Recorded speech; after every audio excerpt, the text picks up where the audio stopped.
Arrêté en décembre 2024 par l'armée israélienne, ce pédiatre palestinien est réapparu cette semaine en visio depuis sa prison pour être entendu par la Cour suprême israélienne.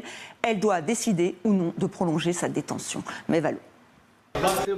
L'avocat s'adresse à son client, le docteur Oussam Abou Safia, avant sa comparution mercredi devant la Cour suprême israélienne. Le pédiatre gazaoui, qui n'était pas apparu publiquement depuis plus d'un an, a été placé à l'isolement le 4 juin. Nous exigeons la communication des informations et des preuves, démontrant que le médecin représentait un danger lorsqu'il était en compagnie d'autres détenus. Le tribunal n'a pas répondu à cette demande et a refusé de divulguer ces éléments que le parquet affirme être classés confidentiels. Oussam Abou Safia, ici au second plan, dirigeait l'hôpital Kamal Adwan dans le nord de la bande de Gaza depuis décembre 2023. Un établissement saturé dès le début de la guerre entre Israël et le Hamas.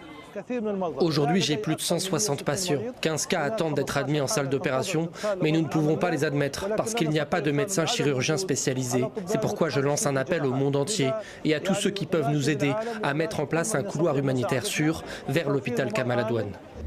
Un hôpital régulièrement pris pour cible par l'armée israélienne.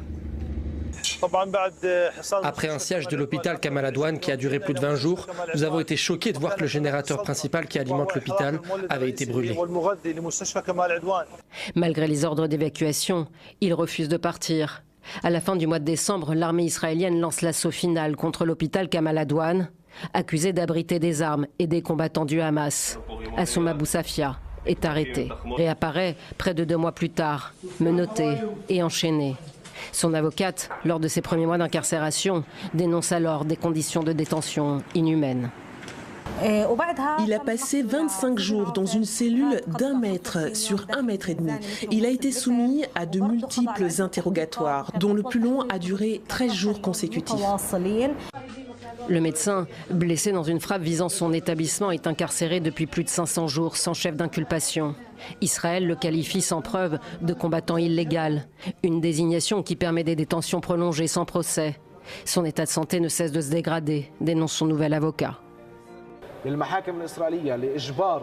Malgré nos appels répétés pour contraindre l'administration pénitentiaire à fournir les soins nécessaires, il semble que les autorités israéliennes fassent preuve de négligence délibérée afin d'opprimer davantage les détenus palestiniens.